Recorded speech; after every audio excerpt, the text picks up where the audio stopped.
Yeah, I'm Krishanu Paul. I come from Guwahati, Assam. I passed my 12th from Don Bosco School, Guwahati. I wanted to pursue law ever since I was in high school, and therefore I thought that the BA LLB degree would be the best way for me to go forward. That's why I attempted the CLAT, ILET, and LSAT exams after passing my 12th in May of this year. I personally didn't face any problems while giving the exam, but I know a few people who did, and they got their problems instantly resolved. Either they were allotted a new batch on the same day, or they were allotted a batch on the next day. So, all in all, I believe LSAT was a very student-friendly exam, and it's student-friendly both in the approach of the paper itself and in approach of how it was conducted this year on an online format. If we send an email with any query, we'd usually get a reply within an hour or two.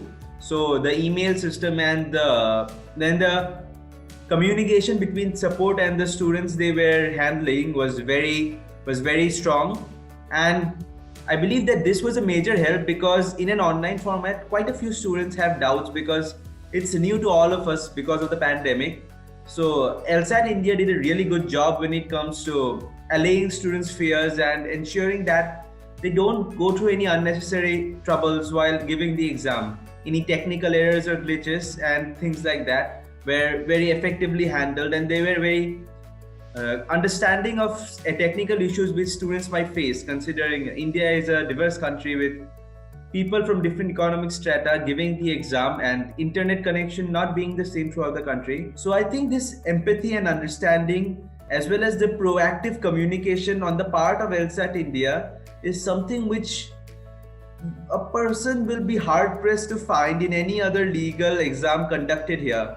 So I think LSAT India in this regards is a benchmark which has been set, and I think the LSAT team should really be looked up to when it comes to how to interact with students and how to solve problems which students face in the online mode of exams.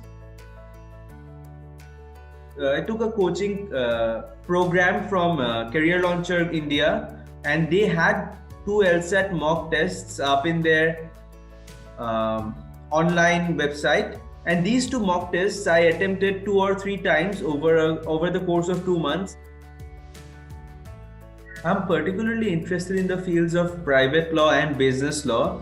Private law is a very vast field, and I believe that this vastness interests me because it's something which is way bigger in scope than other fields of law. So I am currently interested in private law. Maybe that will change in the coming 5 years. Nobody can tell. But as things are right now, private and business are the way to go for me.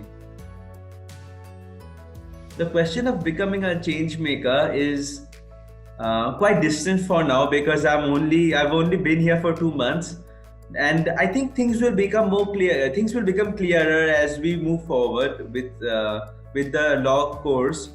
But for right now, I can see there are certain changes I do want in the legal system, and there are certain changes that we in the future will have to bring about. The judicial pendency is one, and the fact that cases always end up in higher courts rather than trial courts. Barely ever getting the final decision on anything. Things like that do need to be solved. The appellate system, the pendency, there are these issues plague our legal system, and these issues require urgent change regardless of whichever legal philosophy a person follows. So I think these things are the ones which I intend to target the most. LSAT India was the first online exam I gave, and in that sense, it helped me gather essential experience. Experience of preparing for the exam itself was an essential asset without which my future exams wouldn't have been as good as they have. The experience which a person gains by giving an exam as well structured and as well conducted as LSAT was is, it cannot be understated.